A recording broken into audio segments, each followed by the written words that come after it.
Dalam nama Bapa dan Putra dan Roh Kudus. Amin. Allah yang Maha Kuasa dan Kekal, Engkau mengatur segala yang ada di langit dan di bumi.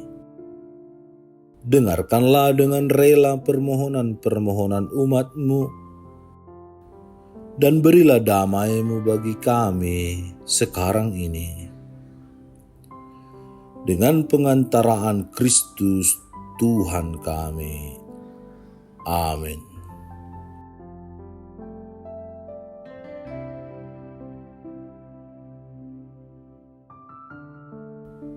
Tuhan bersamamu dan bersama rohmu. Inilah Injil suci menurut Lukas. Dimuliakanlah Tuhan. Maka datanglah kepada Yesus beberapa orang Saduki yang tidak mengakui adanya kebangkitan. Mereka bertanya kepadanya, "Guru, Musa menuliskan perintah ini untuk kita. Jika seorang yang mempunyai saudara laki-laki mati sedang istrinya masih ada, tetapi ia tidak meninggalkan anak, saudaranya harus kawin dengan istrinya itu dan membangkitkan keturunan bagi saudaranya itu.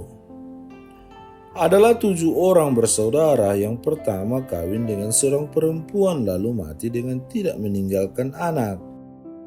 Lalu perempuan itu dikawini oleh yang kedua dan oleh yang ketiga, dan demikianlah berturut-turut oleh ke-7 saudara itu.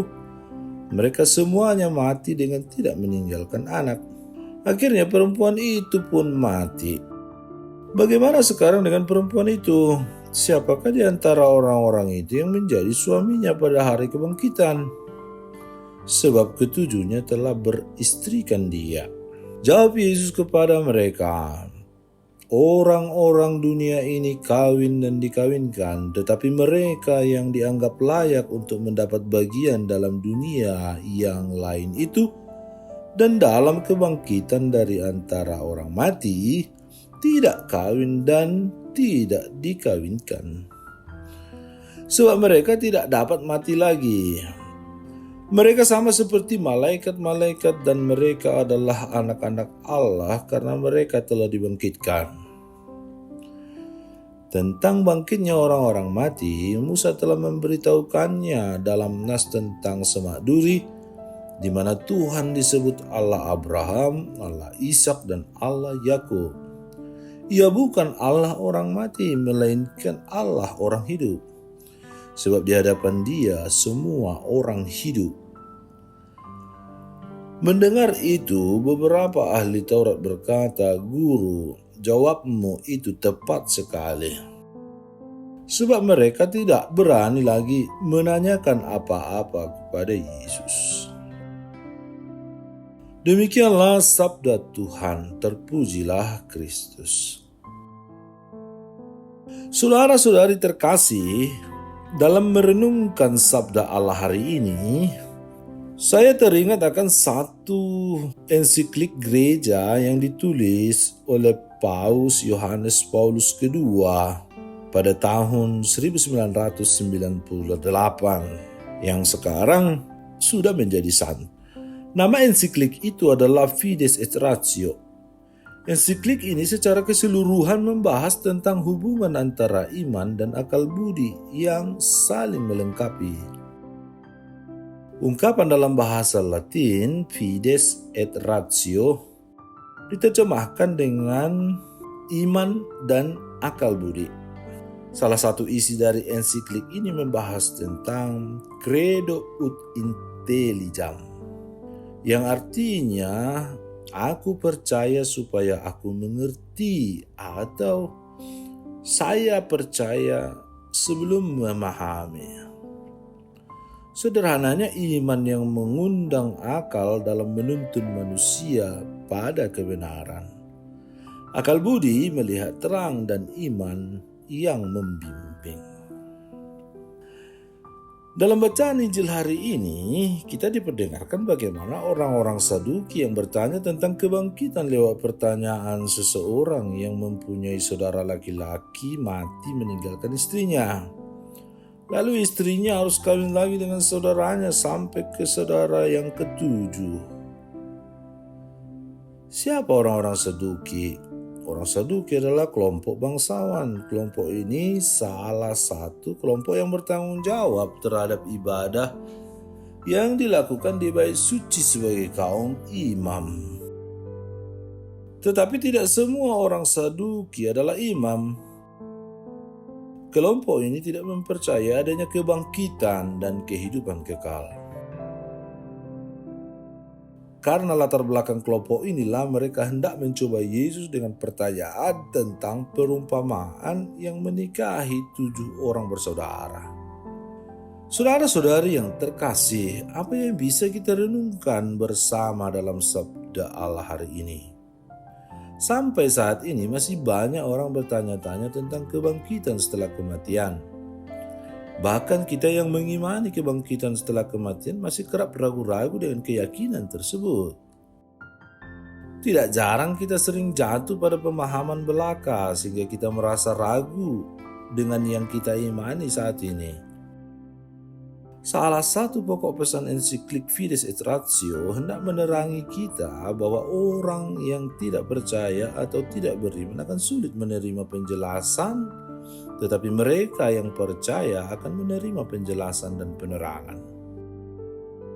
Sederhananya, akal kita tidak akan mampu memahami segala hal, karena itu kita memerlukan iman dan akal untuk dapat melihat kebenaran Tuhan.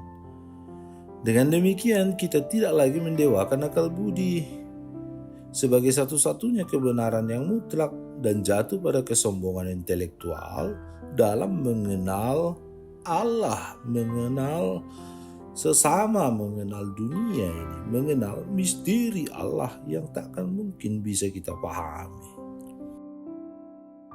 Saudara-saudari, lewat bacaan hari ini kita diyakinkan dan diteguhkan kembali bahwa kita yang menanggapi panggilan Allah lewat baptisan yang kita terima, kita memperoleh keselamatan dan kebangkitan berkat sengsara, wafat dan kebangkitan Yesus sendiri. Lewat sabda Allah hari ini kita diyakinkan kembali untuk terus terbuka pada terang kasih Allah lewat sakramen-sakramen yang kita terima. Dengan demikian kita memperoleh kebangkitan yang Tuhan janjikan kepada kita. Akhirnya kita dengan jelas dapat berkata bahwa Allah kita bukanlah Allah orang mati, melainkan bahwa Allah kita adalah Allahnya orang hidup. Karena di hadapan Dia semua orang memperoleh hidup dan kebahagiaan. Saudara-saudari terkasih, Yesus telah menjamin kebangkitan badan, kebangkitan dari kematian, dan membuktikannya dengan menampakkan dirinya yang telah bangkit dari kematian, jiwa dan raganya. Jaminan itu bisa kita lihat dalam Injil yang bercerita tentang kisah kebangkitan Yesus, penampakan Yesus dan kenaikan Yesus yang sama akan kita alami seperti Yesus yang bangkit. Ketika kita telah mengakhiri hidup kita, ketika kita harus berjumpa dengannya, sama seperti Dia yang bangkit, begitulah juga kita akan memperoleh kebangkitan dan hidup. Tubuh tidak akan hancur seperti yang pernah kita bayangkan atau kita lihat, tetapi diubah seperti tubuh Yesus yang bangkit, yang tiba-tiba bisa tampil, bisa masuk ke dalam satu ruangan dan mengatakan kepada Thomas supaya mencucukkan jarinya ke bekas-bekas luka. Begitulah juga kita akan mengalami hal yang sama seperti Yesus. Tuhan memberkati. Ya Allah yang penuh kasih, kami bersyukur kepadamu sebab Engkau senantiasa memberikan kasih-Mu. Bantulah dan tuntunlah kami dalam terang-Mu, sehingga kami tidak jatuh pada kesombongan intelektual kami dalam mengenal Engkau dan mengerti tentang kebangkitan yang Engkau janjikan. Semoga kami dapat selalu bersyukur dan memberikan cinta kasih-Mu kepada sesama kami lewat kesaksian hidup kami. Dengan pengantaran Kristus Tuhan dan Penyelamat kami. Amin. Tuhan bersamamu dan bersama rohmu. Semoga saudara sekalian dilindungi, dibimbing, dan diberkati oleh Allah yang Maha Kuasa, Bapa, Putra, dan Roh Kudus. Amin. Allah Bapa kami, penuntun kehidupan, Engkau telah menuntun Abraham menuju tanah terjanji. Engkau juga menuntun bangsa Israel menuju tanah Yerusalem melalui tangan Musa.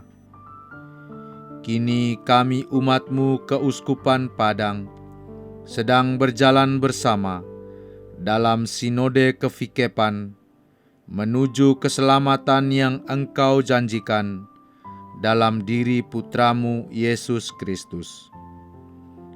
Tuntunlah peziarahan hidup kami dengan kuasa Roh Kudus-Mu, agar kami tetap tabah, sabar dan setia menghadapi kesulitan dan tantangan hidup.